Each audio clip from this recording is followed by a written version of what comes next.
Cricket అంటే మన ఇండియన్స్కి ఎంత ఇష్టమో ప్రత్యేకంగా చెప్పాల్సిన అవసరం లేదు. ప్రస్తుతం ఉన్న ఆటగాళ్ళలో ధోని, కోహ్లీ, రోహిత్కి ఫ్యాన్స్ చాలామంది ఉన్నారు. అయితే ఈ ఫ్యాన్స్ చాలాసార్లు మా ఆటగాడే గొప్ప అంటే మా ఆటగాడే గొప్ప అని కొట్టుకుంటూ ఉంటారు. ముఖ్యంగా ధోని మరియు కోహ్లీ ఫ్యాన్స్ అయితే ప్రత్యక్షంగానో పరోక్షంగా సోషల్ మీడియాలోనే ఎప్పుడూ తిట్టుకుంటూ ఉంటారు. అసలు వీరు ముగ్గురిలో గొప్ప ఆటగాడు ఎవరు అనేది ఈ వీడియోలో చూద్దాం. ప్రతి వ్యక్తి ఎవరికి వారు కొన్ని విషయాల్లో ప్రత్యేకంగా ఉంటారు. కొన్నింటిలో ప్రత్యేకమైన టాలెంట్ ఉంటే కొన్నింటిలో మాత్రం విఫలమవడం సాధారణ విషయం. అలాగే కోహ్లీ, ధోని, రోహిత్లో కూడా కొన్నింటిలో వీళ్ళకి చాలా ప్రత్యేకమైన టాలెంట్ ఉంది. ఆ టాలెంట్ మిగతా వారికి అస్సలు లేనే లేదు. విరాట్ కోహ్లీ చాలా మంచి టెక్నిక్ ఉన్న గొప్ప బ్యాట్స్మెన్. వన్డేల్లో సచిన్ 50 సెంచరీల రికార్డును అప్పట్లో ఎవరు సాధించలేరు అనుకునేవారు. ఆ 50 సెంచరీలకు సచిన్ 462 మ్యాచ్లు తీసుకుంటే కోహ్లీ కేవలం 289 మ్యాచ్లకు ఆ రికార్డును బద్దలు కొట్టాడు. ఇండియా ఈరోజు ప్రపంచంలో ఒక బలమైన జట్టుగా ఉంది అంటే దానికి ప్రధాన కారణం కోహ్లీనే. అలాగే ఆటగాళ్లపై కూడా కోహ్లీ ప్రభావం చాలా ఉంది. ప్రస్తుతం కోహ్లీకి ఉన్న రికార్డుల్లో దరిదాపుల్లో కూడా ఎవరూ లేరు. అయితే బ్యాట్స్మెన్గా ఇంత టాలెంట్ ఉండి టీంకి ఎన్నోసార్లు గొప్ప విజయాలను అందించినప్పటికీ కెప్టెన్గా అంత ప్రభావం చూపలేకపోయాడు. మళ్ళీ టెస్టులో నెంబర్ 1 కెప్టెన్గా ఉన్నాడు, కానీ దేశానికి కావాల్సిన ఐసీసీ ట్రోఫీలను మాత్రం సాధించలేకపోయాడు. అలాగే ధోనికి కెప్టెన్సీలో చాలా ప్రత్యేకమైన టాలెంట్ ఉంది. టీంలో ఏ ఆటగాళ్ళకి ఏ టాలెంట్ ఉంది, ఎవరిని ఏ ప్లేస్లో ఆడించాలి అనే విషయంపై ఒక స్పష్టత ఉంది.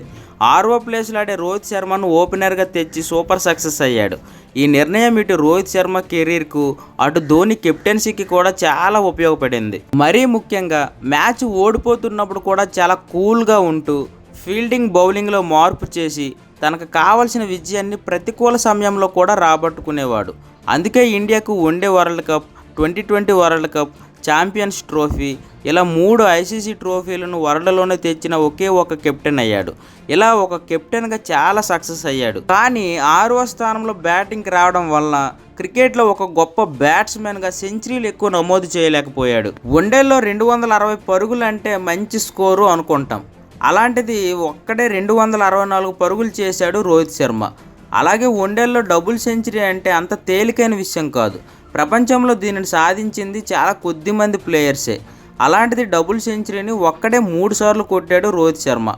అలాగే చాలా సులభంగా 6లు 4లు కొట్టి ప్రత్యర్థి ఎవరైనా, బౌలర్ ఎవరైనా విరుచుకుపడతాడు రోహిత్ శర్మ. అలాగే కెప్టెన్గా కూడా 2020 వరల్డ్ కప్ను, ఛాంపియన్స్ ట్రోఫీను, వన్డే వరల్డ్ కప్ ఫైనల్ వరకు తీసుకెళ్లిన రోహిత్ శర్మ టెస్టుల్లో మాత్రం పెద్దగా గణాంకాలను నమోదు చేయలేకపోయాడు. అలాగే పెద్ద సంఖ్యలో టెస్ట్ మ్యాచ్లు ఆడింది కూడా లేదు. అయినప్పటికీ టెస్టులకు రిటైర్మెంట్ ఇవ్వాల్సిన పరిస్థితి వచ్చింది. ఇలా ముగ్గురికి ప్రత్యేకమైన టాలెంట్ ఉంది. కానీ ఫ్యాన్స్ మాత్రం వాళ్ళకి నచ్చిన ఆటగాడిని మాత్రమే పొగుడుతూ మిగిలిన వాడికి అసలు ఆటే రాదు అన్నట్టుగా మాట్లాడుతారు. ఇది చాలా పెద్ద తప్పు. మీకు ఒక ఆటగాడు నచ్చినంత మాత్రాన ఇంకొకరికి టాలెంట్ లేకుండా పోదు. అలాగే ఆ ముగ్గురిని పోల్చడం కూడా సరైన నిర్ణయం కాదు. ముగ్గురికి కూడా కొన్ని విషయాల్లో ప్రత్యేకమైన టాలెంట్ ఉంది. అలాగే కోహ్లీ, ధోని, రోహిత్లకు ప్రపంచవ్యాప్తంగా ఫ్యాన్స్ ఉన్నారు. ఇలాంటి గొప్ప ఆటగాళ్ళు, ప్రతిభావంతులు మన ఇండియాలో పుట్టడం మన అదృష్టం. అలాగే వాళ్ళు ఇండియాకి ఆడడం వలన జట్టుని చాలాసార్లు గెలిపించగలిగారు.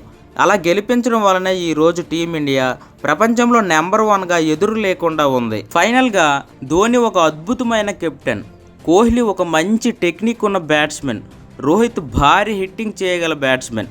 కాబట్టి ముగ్గురికి ప్రత్యేకమైన టాలెంట్ ఉంది. కంటెంట్ నచ్చితే సబ్స్క్రైబ్ చేయండి.